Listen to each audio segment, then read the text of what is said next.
सारा, एक जवान लड़की जिसके सपने उसके पैसे से भी बड़े थे, उसे वो मिल गया। एल्म स्ट्रीट पर एक पुराना मकान, बड़ा, खूबसूरत और इतना सस्ता कि यकीन ही नहीं होता।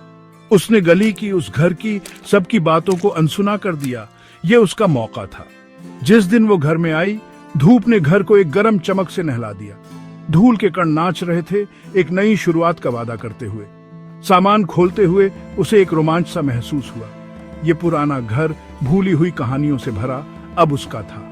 रात हो गई, घर चरमरा रहा था, उसके आसपास जमता हुआ। एक ढीला शटर दीवार से टकराया जिससे वो चौंक गई। बस हवा है, उसने खुद से कहा। बस एक पुराना घर अपनी आवाज फिर से पा रहा है। घर में पहली रात अजीब आवाजों का एक संगीत थी। फर्श के तख्ते अनदेखे कदमों के नीचे कराह रहे थे।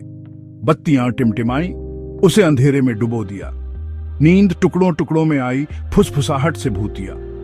अगली सुबह उसने खुद को यकीन दिलाया कि यह सिर्फ पुरानी वायरिंग है, एक पुराने घर का जमना। लेकिन उसकी आंखों में शक बना रहा, वह देखे जाने की भावना, उसकी दृष्टि से परे कुछ अनदेखी दुबकी हुई चीज की भावना को दूर नहीं कर सकी। दिन हफ्तों में बदल गए, अजीबोगरीब घटनाएं जारी रहीं। एक शाम उसने अटारी से एक घसीटने की आवाज सुनी।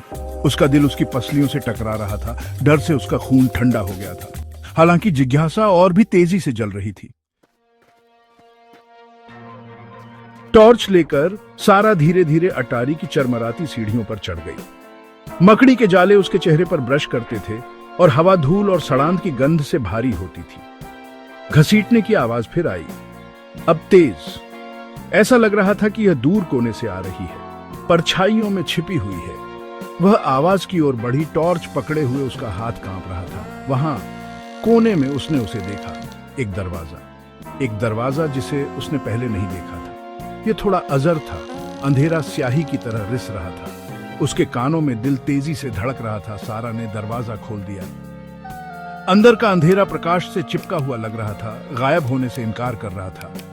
उसके चेहरे पर एक ठंडी हवा चली, जिसमें एक धीमी शोकाकुल फुसफुसाहट थी, जिससे उसकी रीढ़ की हड्डी में कंपी दौड़ गई। गहरी सांस लेते हुए सारा कमरे में चली गई। टॉर्च की बीम धूल भरी फर्श पर नाचती थी, जिसमें मकड़ी के जाले और भूली हुई यादें ही दिखाई देती थी। और फिर उसने उसे देखा। एक आकृति अंधेरे में डूबी हुई दूर कोने में खड़ी है। वह आकृति घूमी और सारा के होठों से एक हाँफने की आवाज निकली। इसका कोई चेहरा नहीं था, बस चिकनी सादी त्वचा जहां उसका चेहरा होना चाहिए था। इसने उसकी ओर एक कदम बढ़ाया और हवा भारी हो गई, सांस लेना मुश्किल हो गया। उसके अंदर दहशत फैल गई, जिससे उसका खून बर्फ में बदल गया। वह लड़खड़ाकर वापस गिर गई। टॉर्च गिरा दी, अंधेरे ने उसे निगल लिया। वह वापस लड़खड़ा गई, दरवाजे के लिए, भागने के लिए। उसकी उंगलियों को दरवाजे का घुंडी मिली, उसकी पकड़ में ठंडा और चिकना। उसने उसे खोलकर भाग लिया। सारा की चीखें खाली घर में गूंज उठी, अनसुनी। एल्म स्ट्रीट पर जीवन चलता रहा। उन दीवारों के भीतर सामने आई दहशत से बेखबर। घर अब खामोश खड़ा था, बिना चेहरे वाली आकृति गायब हो गई। लेकिन बुराई बनी रही, एक ऐसी उपस्थिति जिसने उन बहादुर आत्माओं की भी रीढ़ की हड्डी में कंपी भेज दी, जिन्होंने पास जाने की हिम्मत की।